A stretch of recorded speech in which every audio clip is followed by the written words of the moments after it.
ridiculously excited to have him in Crackdown 3. He's so intense that when he was flexing and doing all that in the suit, he kept breaking it. So parts of the suit would flip up and they'd have to come and fix it.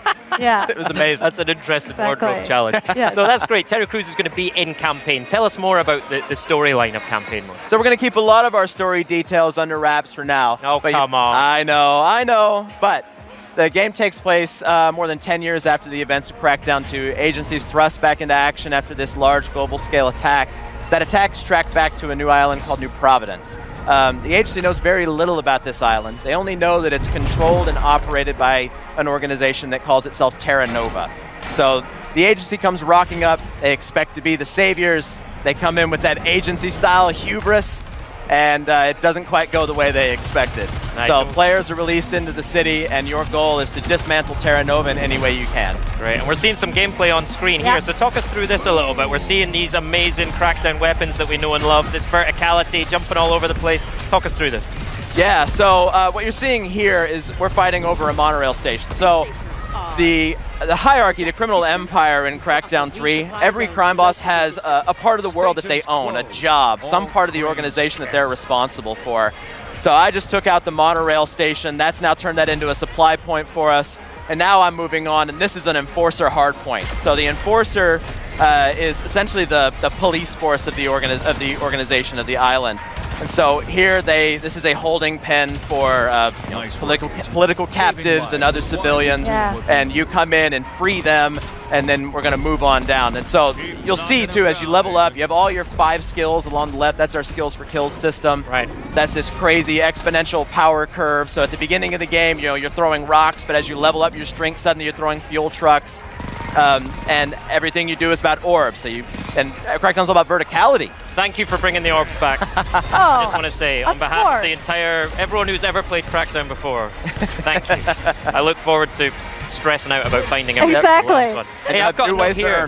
I've got a note here that you're going to reveal the gang's bite back system and the Kingpin feedback as well. Can we talk about that? So the Gang's Bite Back system is all about how that criminal empire reacts to what the player does. Like I said, every part of that, every crime boss in the organization has a job. They have something that they own, whether it's the monorail stations or the local police force or the precinct.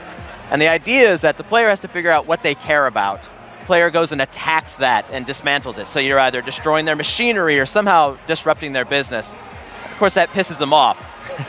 So that creates what we call retaliations. So these retaliations are dynamic. They happen anywhere in the world as you start to piss off these crime bosses. So you'll have a fight in an area that was completely different than my own because of who you had pissed off by that point you'd reached in the game.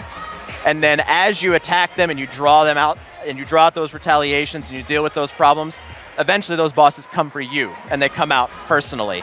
So you're drawing them into the world, and those boss fights are dynamic. They can happen anywhere in the city, and all of this gives us one of our key goals with Crackdown is so that every playthrough feels personal. It feels like the game was reacting to the choices you made. Love that. And the feedback system that you talked about a little bit, as you see in the game, you'll see all this beautiful digital signage. So the game takes place in kind of a near futuristic city. So you got this great kind of digital signage. And that is the way for the captains, the lieutenants. They're going to come and find you where you are, and they're going to threaten you right to your face using that signage. So essentially, they can find you no matter what point in the game you are and start to issue you those threats. And it's really kind of surprising in your gameplay. But yeah, they are mad, and they're letting you know, and they're using the city to tell you and talk to you personally. That's great. So you're never safe in Crackdown, but of course, you've got a wide range of amazing agency weaponry to take care of those gang bosses. Tell us about some of the weapons in the game. Yeah, so let Clint talk about his favorite weapon. All right. He's got some good ones. So one of my favorites is we call the Singularity weapon, and you'll see it a bit in the video here in a minute. This weapon, everything in Crackdown is physical. You can pick up cars and throw them. If you pound lampposts, they turn into weapons. Well, the Singularity weapon pulls everything in. So you fire it, it creates a black hole, it sucks in cars and enemies and props, combines them, and then blows everything up. And because Crackdown has this crazy exponential curve, and that combined with everything being physical, that gun ends up having hilarious and amazing results. Yeah. Me, I'm more of a strength person, Graham. Clearly. Clearly, can't you tell? And I love the idea of throwing trucks, dumpsters at people. Like, that's how I'm going to play. Is I'm going to basically just throw my stuff at everybody. All right, because the agent himself, or herself, is a weapon, right? That's right. Yeah, everything is a weapon. Indeed, that's the world of Crackdown. Nicole, Clint, thank you so much. I can't wait to get down and play hands-on later, so I'll see you there for that. They'll be back tomorrow to show off some live Crackdown 3 gameplay. How about that? We will. So, turns out the Xbox